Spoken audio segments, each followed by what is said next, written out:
Okay సరే. రక్షిత్ గారు sir, నా పేరు వెంకట్ ఎన్టీవీ. అంటే మీరు పలాస నుంచి ఇప్పటిదాకా చేసిన సినిమాలు అంటే చూస్తుంటే కొద్దిగా ఎక్కువ యాక్షన్, దీంతోపాటు కొంత డిఫరెంట్గానే ఉంటున్నాయి స్టోరీస్ మొత్తం కూడా. ఈ సైకో అనేది అంటే కొంత ఆడియన్స్కి కొద్దిగా ఏ విధంగా కనెక్ట్ అవుతుంది అనుకుంటున్నారు? ఏంటి అసలు ఈ సినిమా?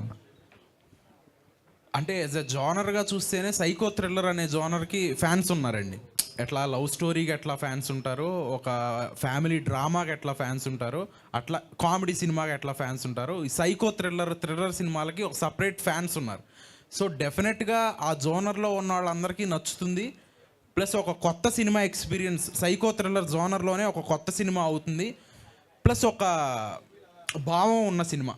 ఇందాక డైరెక్టర్ గారు చెప్పినట్టు దీంట్లో ఒక సెన్స్ ఉంది, just normal commercial psycho thriller కాదు. సో డెఫినెట్గా ఓన్లీ సైకో థ్రిల్లర్ సినిమాలు చూసే వాళ్ళకే కాకుండా మిగతా అందరు ఆడియన్స్కి కూడా ఈ సినిమా నచ్చుతుందని అనుకుంటున్నాం. ఎవరైనా ఒక సినిమా సక్సెస్ అయిందంటే దానికి సీక్వెల్గా తీయాలని చూస్తుంటుంటారు. మీది పలాస ఒక మంచి బ్లాక్ బస్టర్ హిట్, ఇప్పటికి కూడా ఆ సాంగ్ పలాస 2 అయినా ఎక్స్పెక్ట్ చేయొచ్చా సినిమా? దాన్ని ఏమైనా కంటిన్యూషన్? మోస్ట్లీ ఉంటుంది, జరుగుతుంది, వర్క్ ఉంటుంది మోస్ట్లీ. మీరు ప్రొడ్యూసర్ గారిని అడగాలి, నన్ను కాదు. ఓకే సార్, మీరే చెప్పండి. తప్పకుండా ఉంటుంది. తప్పకుండా ఉంటుంది. ఎప్పుడు రావచ్చు? ఇప్పటి నుంచి 1.5 years. ఆగస్ట్ 2 తర్వాత చెప్తాం. ఓకే రక్షిత్ గారు ఇక్కడ. హాయ్. హాయ్ అన్న. సో మీ ఆలోచనలే మీ శత్రువులు అన్నారు. సో మీకు భయపెట్టిన ఆలోచన ఏంటి మీ లైఫ్లో?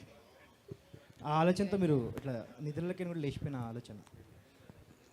భయపెట్టిన ఆలోచన అంటే డెఫినెట్గా మనకు ఇప్పుడు సినిమాల జోనర్లో తీసుకుంటే సినిమా ఎట్లా వస్తుంది, ఈ కథ ఎట్లా వస్తుంది, ఎంతవరకు మనం రీచ్ అవ్వగలుగుతాం, ఆడియన్స్ని కానీ మీడియాని కానీ మనం ఎట్లా రీచ్ అవుతాం. ఇప్పుడు నాకున్న ప్రజెంట్ ఆలోచన ఏంటంటే ఆగస్ట్ 2వ తారీఖు సినిమాని బ్రహ్మాండంగా తీసుకెళ్ళాలి అని. నా భయం ఏంటంటే ఎంతవరకు రీచ్ అవుతుంది. మేము ఒక మంచి ప్రోడక్ట్ చేసాం. మొన్న ఈ మధ్య కమల్ హాసన్ గారు చెప్పారు, ఒక సినిమాని మేము ఖచ్చితంగా ప్రమోట్ చేయాలి, ఇది ఒక ప్రోడక్ట్. ఎందుకంటే మాది విజయవాడలో స్వీట్ మ్యాజిక్ ఉంది, మేము ఒక బిర్యానీ తయారు చేస్తేనే 4 పోస్టర్లు పెట్టి ఈ ఆఫర్ ఇస్తున్నాం. అట్లాంటిది కొన్ని కోట్ల రూపాయలు పెట్టి సినిమా తీసి డెఫినెట్గా మేము బాగా జనాల్లోకి తీసుకెళ్లాలని మార్కెటింగ్ కానీ ప్రమోషన్స్ కానీ చేస్తున్నాం. సో అది బాగా రీచ్ అవ్వాలి అని ఆలోచిస్తున్నాం ప్రస్తుతానికి. హాయ్ రక్షిత్ గారు. హాయ్. ఇటు ఇక్కడ. హాయ్. పలాస సినిమా మంచి హిట్ అయింది, ఆ తర్వాత మీకు హిట్ పడలేదు. ఈ సినిమా చూసుకుంటే పలాస మేకర్స్ నుంచి వస్తుంది, ప్లస్ రఘు కొంచె గారు కూడా ఉన్నారు. దానికి తోడుగా మీ ఫాదరే డైరెక్టర్ అయ్యారు, ప్లస్ పాయింట్ అనుకోవచ్చు. ఈ సినిమాతో హిట్ పడుతుందని అనుకుంటున్నారు ఖచ్చితంగా? తప్పకుండా అనుకుంటున్నాను హిట్ పడుతుందని. అంటే ఏంటి స్టోరీ మీద కాన్ఫిడెన్సా, లేక ఏంటి మీ ఫాదర్ డైరెక్షన్ మీద కాన్ఫిడెన్స్? స్టోరీ మా ఫాదర్దే, డైరెక్షన్ మా ఫాదరే, కాబట్టి డెఫినెట్గా స్టోరీ మీద కాన్ఫిడెన్స్, కథ మీద కాన్ఫిడెన్స్, జనాల మీద కాన్ఫిడెన్స్. ఎందుకంటే పలాస జనాలకు తెలుసు ఏ కథలు తీసుకోవాలో అర్థం అవుతుంది కొంత. సో డెఫినెట్గా ఆపరేషన్ రావణ్ అనే సినిమాని వాళ్ళ గుండెల్లో పెట్టుకుంటారని కోరుకుంటున్నాను, జరుగుతుంది. Okay, wish all the best. Thank you sir. Director గారు ఇక్కడ. ప్రసాద్ గారు ఇక్కడ sir. Sir hi sir, myself Hemamalini. Sir మీరు ఫస్ట్ టైం డైరెక్ట్ చేసిన దానికి కంగ్రాచ్యులేషన్స్. అండ్ నా క్వశ్చన్ ఏంటంటే, మీరు డైరెక్ట్ చేస్తున్నారు, ఆల్రెడీ మీ అబ్బాయి యాక్ట్ చేస్తూ 2-3 సినిమాలు చేశారు కాబట్టి ఆ తీరుతో ఏమన్నా డాడీ ఇది కాదు ఇలా పెట్టు అలా పెట్టు అని ఏమన్నా ఈయన ఇన్వాల్వ్ అయ్యారా? ఎవరు హీరో ఇన్వాల్వ్ అయ్యాడా? మీ అబ్బాయి హీరో ఇన్వాల్వ్ అయితే ఊరుకోవద్దనే నేను డైరెక్షన్ చేశాను. వా అదే ఆయన ముందే చెప్పేస్తాను, నేనేం అనలేదు అది ఇది అని చెప్పి. సార్ ఇప్పుడు అంటే ఆన్ సెట్ మేము ఫాదర్ అండ్ సన్ కాదండి, ఆయన డైరెక్టరు, నేను ఒక ఆర్టిస్టు ఆయన కింద పనిచేసి. నేను ఏ సినిమాకైనా అట్లాగే వర్క్ చేస్తాను. మనం లాస్ట్ టైం టీజర్ లాంచ్ అప్పుడు రాధికా గారికి స్టేజ్ మీద ఎక్కే వరకు తెలవదు మేమిద్దరం ఫాదర్ అండ్ సన్ అని, మేము అట్లా వర్క్ చేసాం. సో రాధిక గారు మాట చెప్పారు కాబట్టి మిమ్మల్ని అడుగుతున్నాను, how is experience working with her and how is experience by మీ నాన్నగారు చేతే డైరెక్షన్లో వర్క్ చేయడం ఎలా అనిపిస్తుంది? అంటే చిన్నప్పుడు నాన్న వేలు పెట్టి నడవడం వేరేలా ఉంటుంది, అది వేరే ఫీలింగ్. సో ఇది ఎలా అనిపించింది? అది నేను చెప్పలేనండి, నిజంగా చెప్పలేను. It's very emotional thing. నాకు నా లైఫ్లోనే ఒక చాప్టర్ ఇది definitely. So I'm very lucky to have a father. మా నాన్నగారు లాంటి ఫాదర్ నాకు ఉన్నందుకు నేను చాలా లక్కీగా ఫీల్ అవుతున్నాను. పలాస అప్పుడు కూడా చెప్పాను, ఇప్పుడు కూడా చెప్తున్నాను, ఇంత ప్యాషనేట్గా నా కోసం ఒక సినిమా తీయడం కానీ, నా కోసం డైరెక్ట్ చేయడం అనేది కానీ అంత ఈజీ కాదు. కోట్లలో ఒకళ్ళ వల్ల అవుతుంది. అది మా నాన్నగారు. సంగీర్తన గారు. ఒక్క నిమిషం, ఆయన ఇందాక నుంచి వెయిట్ చేస్తున్నారు. యా యా సంగీర్తన గారు మైక్ ఇవ్వండి ఆవిడకి. So hi hi. అంతకుముందు దీనికన్నా ముందు మీరు ఆయనతోటే వర్క్ చేశారు కదా, Narakasura. So how is working again with him and ఇందులో మీ క్యారెక్టర్ ఎలా ఉండబోతుంది? I think journalist character play చేసింది మీరే కదా. How is being a real life journalist? Toughest thing, I guess. So this is my second movie working with Rakshit. So yeah, he is very supportive. He is very a good actor, and I'm so happy to be working with him. So ee movie lo character is a journalist character. ఈ look కూడా చాలా డిఫరెన్స్గా ఉంది. నేను ముందు చేసిన మూవీలో like when I look back to my character which I have done before, చాలా డిఫరెన్స్ ఉంది. Like curly hair and everything. I don't know people you can understand me or not, but yeah that's it. The character is journalist character. Sir Prasad గారు, sir ఇది screen name మార్చుకున్నట్టున్నారు మీరు. ఏదో వెంకట సత్య, నా పేరు వెంకట సత్యవర ప్రసాద్, అందుకని వెంకట సత్య అని పెట్టుకున్నాను. డైరెక్టర్గా మీది ఫస్ట్ మూవీ. ప్రీవియస్ ఎక్స్పీరియన్స్ అంటే ప్రొడ్యూసర్గా ఎక్స్పీరియన్స్ ఉండొచ్చు మీకు, బట్ కానీ డైరెక్టర్గా ఇది మీకు కొత్త ప్రయత్నం ఇది. అయితే ఫస్ట్ మూవీకి మీరు ఇంతకుముందు చెప్పారు రాజమౌళి గారు కూడా చర్చించిన విషయాన్ని దీంట్లో మీరు చర్చించామని. అది చెప్పడానికి చాలా గట్స్ ఉండాలి. సేమ్ టైము ఈ థ్రిల్లర్ సబ్జెక్ట్ ఎంచుకుంటారు ఫస్ట్ మూవీకి మీరు, ఎందుకు? ఇంకోటి ఏంటంటే ఓటీటీ తర్వాత మనకి థ్రిల్లర్స్ చాలా ఎక్కువైపోయాయి. అదర్ లాంగ్వేజ్ థ్రిల్లర్స్ కూడా చాలా చూస్తున్నాం మనం. అలాంటప్పుడు మీరు వాటిలో చర్చించే సైకో విషయాలని మీరు దీంట్లో ఏమి చర్చించారు? దీంట్లో ఏం టచ్ చేశారు దీంట్లో? మీరు అడిగినట్లుగా సైకో థ్రిల్లర్ సినిమాలు మీరు చాలా చూశారు, చాలా సినిమాలు చూస్తున్నారు. అందుకనే నేను చెప్పింది ఏంటంటే, మీరు ఇప్పుడు దాకా చూడని మీ సైకో థ్రిల్లర్ సినిమాలో మీకు రకరకాల విలన్లే సైకోలుగా ఎందుకు మారారు అనేది చాలా చాలా స్టోరీలు మీరు చూశారు. కానీ ఈ స్టోరీలు అన్నిటికీ మూలమైన ఆలోచన, ఒక మనిషి సైకోగా అంటే ఆడేదో 10 మంది చేతులు నరికేసి, కాళ్ళు నరికేసి, అమ్మాయిలు శవాలు బాక్సుల్లో పెట్టి ఇలాంటి ఏవో రకరకాలుగా చూపిస్తారు. కానీ దానికి కారణం ఏంటి? ఆ కారణం ఆ థాట్ ప్రతి మనిషిలోనూ ఉంటుంది. ప్రతి మనిషిలోనూ పాజిటివ్ థాట్, నెగిటివ్ థాట్ ఉంటుంది. సో ఎవరైతే నెగిటివ్ థాట్ని, మన థాట్ని మనం చూసుకోవటమే చాలా గొప్ప విషయం అనేది మనం వేదాలు లేకపోతే రకరకాలుగా తెలుసు, మెడిటేషను ఇవన్నీ. సో ఆ థాట్ని చూసుకున్నప్పుడు నెగిటివ్ థాట్ని పక్కన పెట్టి పాజిటివ్ థాట్తో వెళ్తాం. మనం ఎప్పుడైతే నెగిటివ్ థాట్స్ మనని ఆ నెగిటివ్ థాట్స్ కంట్రోల్లో మనం వెళ్ళిపోయామో మనకు తెలియదు, అప్పుడు సైకోగా మారతాడు మనిషి అనేది ఒక విజువల్ ఎఫెక్ట్లో చెప్పడానికి నేను ప్రయత్నించాను. మీరనే రెగ్యులర్ ఫార్మేట్ థ్రిల్లర్ సినిమాలో ఉండే అన్ని ఎలిమెంట్స్ అంతకన్నా బాగా చేయడానికి నేను ట్రై చేశాను. ఈయన వేరేగా నేను చూపించింది థాట్స్కి ఉన్న ప్రభావం ఏంటి మనిషి మీద. అంటే దర్శకుడిగా ఫస్ట్ మూవీని ఇలాంటి థ్రిల్లర్ ఎంచుకోవడానికి కారణం ఏంటి? ఇలాంటి థ్రిల్లర్ సినిమాలు బాగా చూస్తారు అని నా ఆలోచన నాకు చెప్పింది. దాన్ని డామినేట్ చేసే మంచి ఆలోచన నాకేం రాలా. అంటే మీ ఆలోచనలు మీ దృష్టిలో మిత్రులు అయిపోయారు అని తెలుస్తుంది. మన మిత్రుల శత్రువుల తెలుస్తుంది. డైరెక్టర్ గారు, మీరు ముందు బిజినెస్ మ్యాన్, ఇన్ని ఇయర్స్గా అలాగే ఉన్నారు కదా, సడన్గా ఇలా క్రియేటివ్ డైరెక్టింగ్ సైడ్ రావాలని ఎందుకు అనిపించింది? అండ్ మీకు ముందు నుంచే ఉందా చేయాలని? ముందు నుంచి ఉందా లేదా అనేది తెలియదు, కానీ కాకపోతే నేను చెప్పినట్టుగా నా ఆలోచనలు నా శత్రువులు మిత్రులుగానో నన్ను ఇలా మార్చింది. రాఘవ్ గారు, మీరు ఫుల్ కామెడియన్ క్యారెక్టర్ చేశారు, you're a big comedian. So ఇందులో మీకోసం కామెడీ యాడ్ చేశారా థ్రిల్లర్లో, ఆర్ మీ క్యారెక్టరే కామెడియన్ క్యారెక్టరా? ఫస్ట్ నేను బిగ్ కామెడియన్ కాదని ఇంకా అవ్వలేదు, వెయిట్ చేస్తున్నాను ఛాన్స్ కోసం. నాకు మంచి అవకాశం ఇచ్చారు, నేను కామెడీ చేస్తాను కాబట్టి నాకు కామెడీ క్యారెక్టర్ ఇచ్చారు, చాలా బాగుంటుంది. ఇంకా మీ అందరికీ కనెక్ట్ అయ్యేది, మెయిన్ మీడియా వాళ్ళకి కనెక్ట్ అయ్యే క్యారెక్టర్. మా సీన్స్ ఉన్నంతసేపు కూడా మీకు ఎక్కడో చూసినట్టు టచ్ చేసినట్టు అనిపిస్తాయి మీకు ఆ సీన్స్. మీడియా క్యారెక్టర్ నాది, చెప్పుకోవచ్చు కదా సార్ ఆ విషయం? నాది మీడియా క్యారెక్టర్. అదే ప్రత్యేకత అంటే చెప్పేశాక అడగాల సార్ని. అలా అనిపిస్తుంది. ఆ తర్వాత చూసే ఆడియన్స్ కూడా మనం కూడా ఎక్కడో చూసేమనే క్యారెక్టర్లో కనిపిస్తుంటాయి అందులోనే. చాలా బాగుంటుందండి, అది కామెడీయే ఉంటుంది ఇందులో నేను చేసేది. హీరో గారు, సో మీరు మీ ఫాదర్తో చేయటం ఇదే ఫస్ట్ టైం, అండ్ రాధికా గారితో కూడా చేస్తున్నారు. మీకు కూడా సార్ డైరెక్టర్ గారు, మీరు ఫస్ట్ మూవీకే రాధిక లాంటి సీనియర్ యాక్టర్తో చేస్తున్నారు. It's not a small thing. మీరిద్దరు ఎలా ఫీల్ అవుతున్నారు రాధిక గారితో వర్క్ చేయడం and for this movie thriller? Radhika గారితో పనిచేయటం అనేది చాలా చాలా గ్రేట్ ఎక్స్పీరియన్స్. సో ఆవిడ్ని రీచ్ అయ్యి స్టోరీ చెప్పటమే ఒక ఎక్స్పెరిమెంటు. ఆవిడ దీన్ని ఒప్పుకుంటుందా ఒప్పుకోరా తెలియదు. సో స్టోరీ వినగానే ఆవిడ యాక్సెప్ట్ చేసి ఈ రోల్కి చేశారు. సో ఫస్ట్ రోజు షూట్ అవ్వగానే ఆవిడ ఒక షాట్ నాకు ఇలా కావాలని చెప్పినప్పుడు ఆవిడ చేసిన తర్వాత నేను ఆవిడని అడిగా, మేడం ఓకేనా, మీకు నచ్చిందా అని. ఎందుకంటే ఆవిడ చాలా సీనియర్ యాక్ట్రెస్, నేను ఫస్ట్ టైం డైరెక్షన్ చేస్తున్నాను కదా. సో ఆవిడ అన్నది ఏంటంటే, నేను డైరెక్టర్స్ యాక్ట్రెస్ని మీకు నచ్చితే ఓకేనే అన్నారు. సో అంత గొప్ప ఆవిడ. సో ఇక దీంట్లో ఈ సినిమాలో ఆవిడ అద్భుతమైన రోల్స్ చేశారు. స్వాతి ముత్యాలు, స్వాతి కిరణాలు, ఇంకా అద్భుతమైన రోల్స్ చేశారు. అయినా సరే ఈ సినిమా ఆవిడ కెరీర్లో one of the best film అవుతుంది. ఆవిడ చేసిన కొన్ని షాట్లు కొన్ని సంవత్సరాల పాటు రెఫరెన్స్ షాట్లుగా మిగిలిపోయే అద్భుతమైన షాట్లు ఈ సినిమాలో ఉన్నాయి. ఎస్పెషల్లీ రాధిక గారి రోల్ గురించి నేను చెప్తున్నా. ఆవిడ షార్ట్స్ ఈ సినిమాలో ఈ రెఫరెన్స్గా మిగిలిపోయే అంత అద్భుతమైన పెర్ఫార్మెన్స్ ఆవిడ చేసింది. డైరెక్టర్ గారు హలో అండి. రాధిక గారితో వెరీ గుడ్ ఎక్స్పీరియన్స్ అండి. అంత సీనియర్ యాక్ట్రెస్తో వర్క్ చేయడం అనేది. చాలా ఇన్పుట్స్ ఇచ్చేవారు ఆవిడ. లాస్ట్లో షూట్ ఎండ్కి వచ్చేపాటికి ఇట్లా ధనుష్ ఎట్లా చేస్తున్నారు, ఆవిడ ఎక్స్పీరియన్సెస్ అన్నీ షేర్ చేసుకున్నారు. And very happy working with Radhika గారు.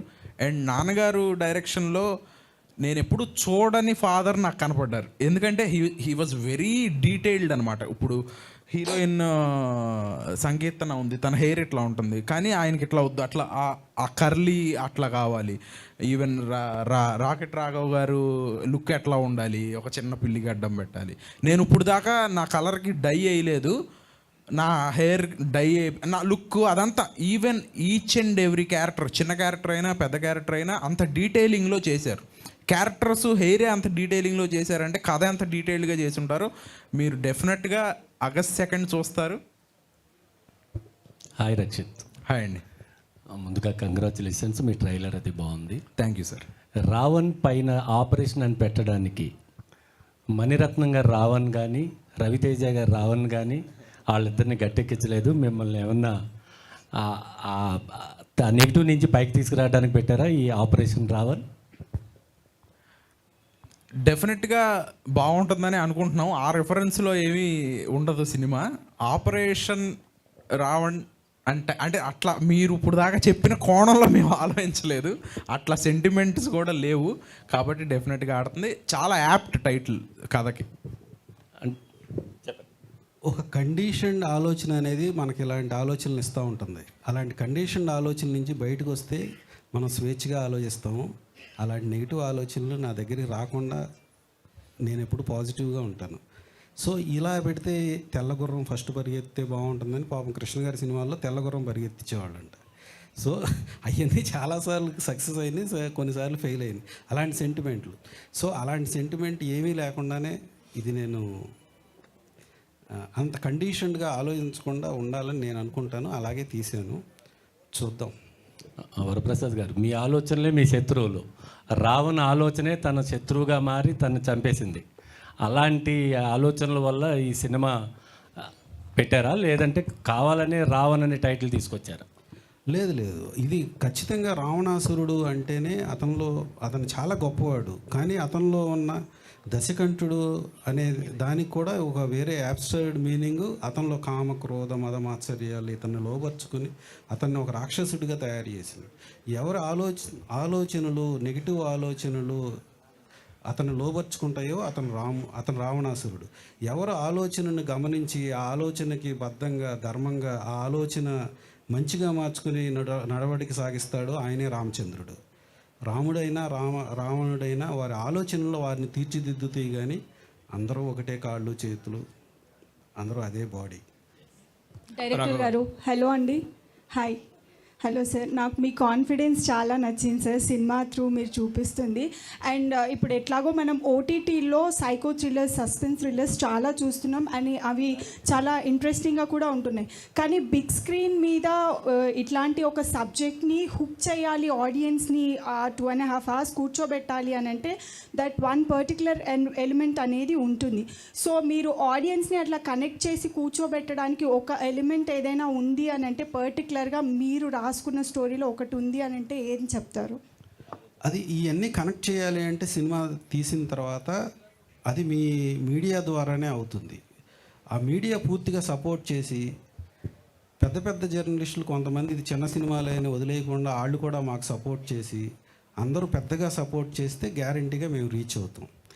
ఈ సినిమా చాలా సిన్సియర్గా ఎఫర్ట్ చేయాలి అనే ఉద్దేశంతో జనరల్గా ఒక సైంటిఫిక్గా ఒక సినిమా సక్సెస్ అవ్వడానికి ఏం కావాలో ఆ ఎలిమెంట్స్ అన్నీ పెడతా ఒక కొత్త ప్రజెంటేషన్ చేయటానికి కూడా ప్రయత్నం చేసేటప్పుడు మేము అనుకున్నవన్నీ ఖచ్చితంగా ఇది అవదా అంటే అది స్పీల్బర్గ్కి తెలవదు, రాజమౌళి గారికి కూడా తెలవదు.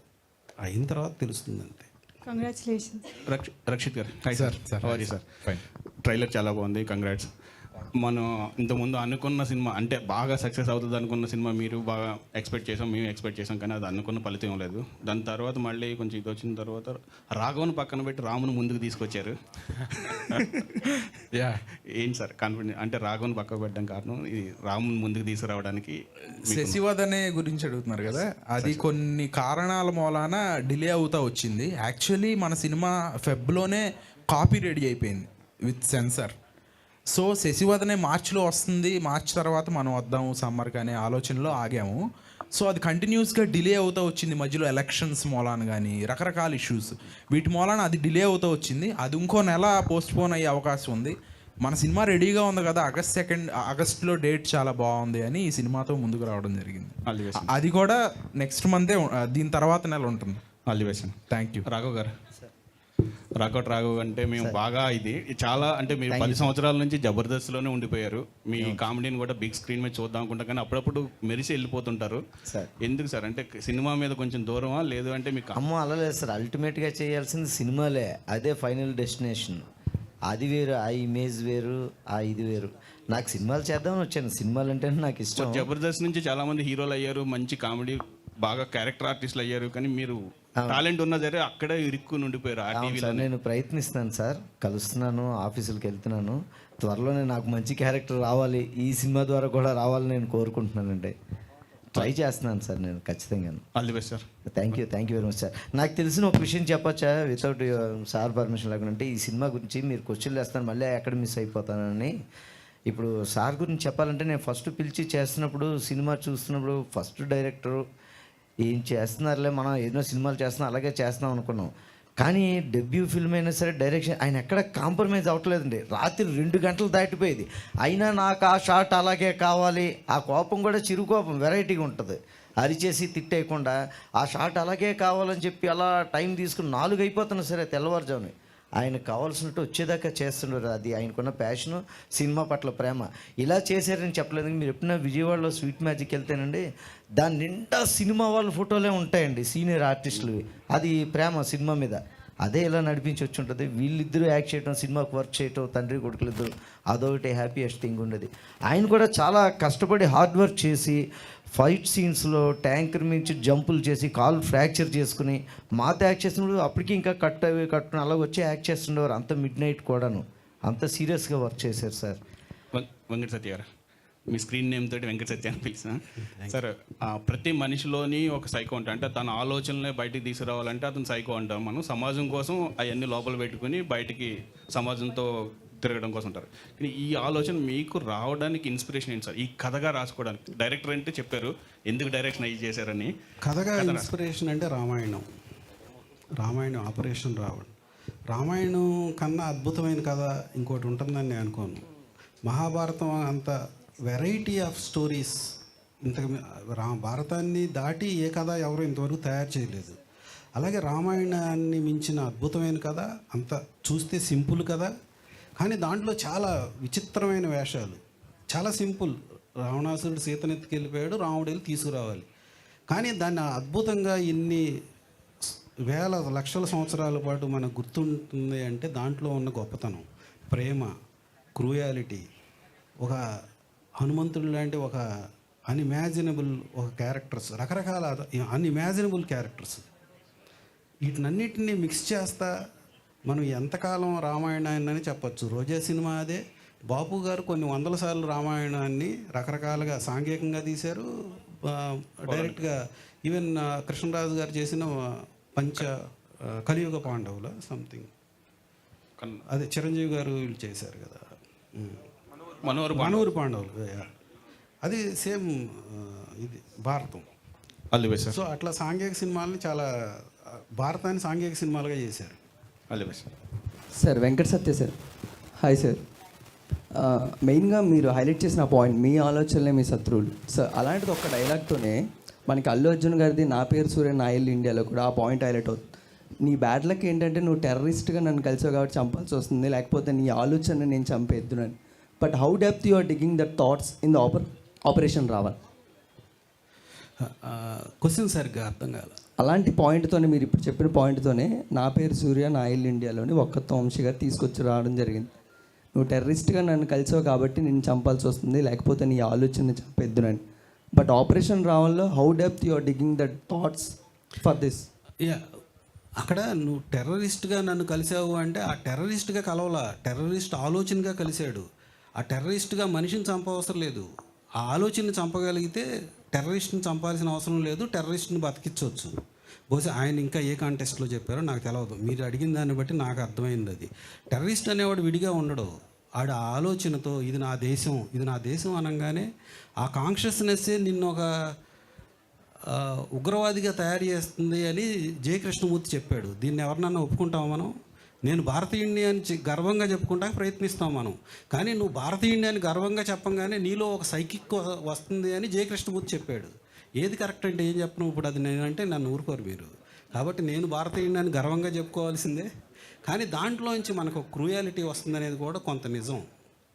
అంటే ఒక ద్వేషం, ఆ ద్వేషం అనేది మనసులో రాకుండా ఉండటమే స్వచ్ఛమైన మనసు. దాన్ని అది ఉండాలి అనేదే మన సినిమా. విలన్కి హీరోకి ఏం తేడా ఉండదు. విలన్ను ఆ నెగిటివ్ థాట్స్కి లోబడిపోయాడు, అతనిలో ఉన్న పాజిటివ్ థాట్స్, అతని నెగిటివ్ థాట్స్ అతని పాజిటివ్ థాట్స్ని ఎలా చంపేసినాయి అనేది నేను మీకు చూపిస్తున్నాను అని చెప్పాను. మీరు ఇప్పుడు దాకా మీ ఆలోచనలు చూడాల, మీ మైండ్లో ఇప్పుడు ఒక ఆలోచన ఉంది, ఆ ఆలోచన మీరు ఎప్పుడూ చూడరు. ఆ స్పర్శలో మీరు ఉంటే కరెక్ట్గా ఉంటారు. ఈ నెల నాకు ఒకటి వచ్చి ₹1,00,00,000 నీకు రేపు లోన్ ఇచ్చేస్తాను, 1,00,000 ఈఎంఐ అంటాడు. నెగిటివ్ థాట్ ఏమనిపిస్తుంది? ఓకే తీసేసుకో సంతకం పెట్టి అంటుంది. సో ఆ కంట్రోల్ చేసే పాజిటివ్ థాట్ అయితే అప్పుడు ఆ పని చెయ్యము. డైరెక్టర్ గారు గుడ్ మార్నింగ్ సార్. అండ్ చాలా బాగుంది మీ ట్రైలర్, నిజంగానే బాగుంది. And I specially appreciate 2 people in that, editor and the music director. Wonderful RR అండి, ఎడిటింగ్ చాలా బాగుంది. ఇలాంటి సినిమాలకి ఎడిటింగ్ అండ్ ఆర్ఆర్ చాలా ఇంపార్టెంట్. అండ్ ఇక్కడ మిమ్మల్ని అడగాలంటే మీకు 2 ఛాలెంజెస్ ఇక్కడ ఉన్నాయి. ఒకటి first time direction, second time you're directing your own son, right? ఇందులో మీరు ఏది టఫెస్ట్ జాబ్గా ఫీల్ అయ్యారండి? డైరెక్షనా సన్తోనా? రెండిట్లో మీరు 2 టఫ్ జాబ్లే కదా. ఇప్పుడు ఫస్ట్ టైం సినిమా డైరెక్షన్ కెరీర్లో, and your own directing your own sun అంటే అతని భవిష్యత్తు, అతని ప్రాస్పెక్ట్స్ అసలు ఆలోచించున్నది. నేను సినిమా తీస్తున్నాను అంతవరకే, నేను సినిమా తీస్తున్నాను, అతని హీరో నా కొడుకు కాదు. ఓకే, నేనేం ఎక్స్ట్రా ఎటువంటి పాటలు పెడతామో, ఎక్స్ట్రా బిల్డప్ లేదు, ఏం బిల్డప్ అనేది ఉండదు. ఈ విలన్కి ఎక్కువ బిల్డప్ ఉంటుంది. మా అబ్బాయి అప్పుడప్పుడు మా రైటర్ అదే గొడవ పెట్టేవాళ్ళు, మీరు ఏం చేస్తున్నారో మీకు అర్థమవుతుందా, మీరు మీ అబ్బాయి రక్షిత్ గారికి ఏమైనా చేయండి అని మా రైటర్ మధ్య మధ్యలో సనుగుతూ ఉండేవాడు. ఇప్పుడు కూడా అంటాడు. కానీ end of the day cinema డబ్బులు పెట్టుకునేవాడికి మంచి ఎంటర్టైన్మెంట్ ఇవ్వాలి, కానీ నేను మా అబ్బాయినో లేకపోతే ఇంకా దీన్నో నా పైచ్యాన్నో చూపిస్తాం వల్ల ఉపయోగం లేదు. అంటే అఫ్కోర్స్ నేను అడిగిన పాయింట్లో ఒక యాంగిల్ చెప్పారు మీరు. నేను అడిగింది ఏంటంటే ఇప్పుడు రక్షిత్ని డైరెక్ట్ చేస్తున్నప్పుడు మీరు నాకేం ఇబ్బంది ఏమి లేదు, అనిపించలేదు. నాకు ఇబ్బంది ఏమి లేదు. ఇలా ఫ్యామిలీగా రాజమౌళి గారి ఫ్యామిలీ ఇలా ఫ్యామిలీగా వచ్చి సినిమాలు తీస్తే ఈ సినిమా పట్ల జనాలందరిలో ఇంకా గౌరవం పెరుగుతుందని అనుకుంటున్నాను. ఎవరికన్నా ఇటువంటి చిన్న చిన్న ఇవి ఉన్నా కానీ సినిమా ఇండస్ట్రీలో ఉండటం గౌరవమైన పనే అని నాకు రాజమౌళి గారి ఫ్యామిలీని చూస్తే అనిపిస్తుంది. ఆ ఇన్స్పిరేషన్తోనే నేను నా ఫ్యామిలీగా నా కొడుకును కూడా ఈ సినిమాలో ఉంచగలిగాను. కేవలం ఆ ఉద్దేశం మాత్రమే, వాళ్ళని చూసి ఇది పాజిటివ్గా ఆలోచించటం. ఓకే. సో నేను నా కొడుకుని డైరెక్ట్ చేయడం కూడా ఆ పాజిటివ్ దీంట్లోనే డైరెక్ట్ చేశాను. డైరెక్టర్గానే డైరెక్ట్ చేశాను. కానీ గుడ్. మీరు డైరెక్టర్గా మాట్లాడాలంటే హీరో రక్షిత్లో ఉన్న best points that really elevated the story. ఈ సినిమాని మీరు అనుకున్న కథని ఒక హీరోగా తను ఎంతవరకు దాన్ని పెంచగలిగాడంటే ఏం చెప్తారు సార్? బాగా చేశాడు. నేను ఎక్కువ చెప్తే అది ఏం బాగుండదు. డైరెక్టర్గా చెప్పండి. ఫాదర్ కాదని చెప్పారు మీరు. డైరెక్టర్గా నాకేం కావాలో అది చేశాడు. నేను చేయకపోతే నేను ఊరుకోను. అది డెఫినెట్గా డైరెక్టర్ గారి కంటే హీరో గారు ఎక్స్పీరియన్స్ కాబట్టి. So thank you so much media for your questions and once again operation Raavan